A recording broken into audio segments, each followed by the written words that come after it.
Now, round one wrapped up today, and while we knew that we had round one today, two tomorrow, so on and so forth, the field wasn't actually set until this past Monday. 18 holes with 2 spots in the qualifier. Now, Katie Holleran was one of those qualifiers, relatively new to golf, but familiar with the area. Joel Sebastianelli explains. Katie Holleran's LPGA debut is a lot of things. It is a homecoming. My mom grew up here. She was born here, and both my grandparents were born and raised here. My grandmother went to the University of Toledo and was very involved with the Toledo Zoo and the Museum of Art. It's a dream come true. Yeah, this is awesome. This is a great place to Monday qualify.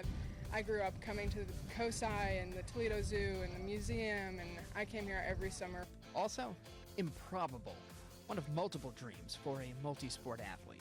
I started playing golf when I was little just for fun, never really competitively or anything. I actually played one competitive event when I was like 8 or 9, and I shot like over 100, so I was never coming back. And then my home golf course, Colorado Golf Club, hosted the 2013 Solheim Cup, and after that I just had a lot of respect for the game and thought it was something that maybe one day would be attainable, but I always wanted to play lacrosse in college. So that's what she did.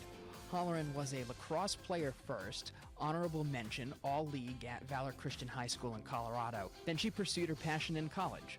I think at the end of my senior year, I knew of high school, I knew I wanted to play golf, but I really wanted to complete my goal of playing lacrosse. It had been, I grew up wanting to play lacrosse at Ohio State, and I just didn't get into the recruiting process early enough, and so I played lacrosse at Christopher Newport University for a year. My original plan was to play for 2 and then transfer and get a degree and be done. Freshman and sophomore year of college was when I started putting my nose to the grindstone and getting it done.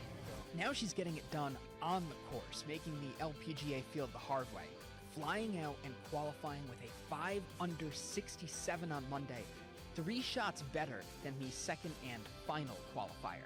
It's really awesome because you have a lot of good players with a lot of potential when you're playing that, and you know there's only 2 spots and you only need one, right? But still the pressure of playing for 2 spots and knowing you need to go out and make a lot of birdies and trying to do things. Obviously, it's much deeper on the men's side for the most part, but you definitely have to go out and shoot under par and stay consistent and stay level-headed because you only got 1 round. Sounds unbelievable for somebody who didn't play competitively until after graduation, right?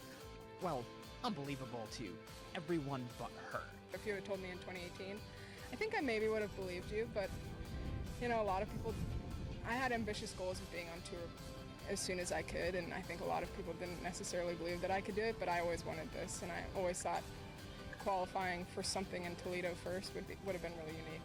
Holleran played in the final group today. She'll tee off at 9:21 Friday with Jocelyn Lee and Catherine Perry-Hamsky.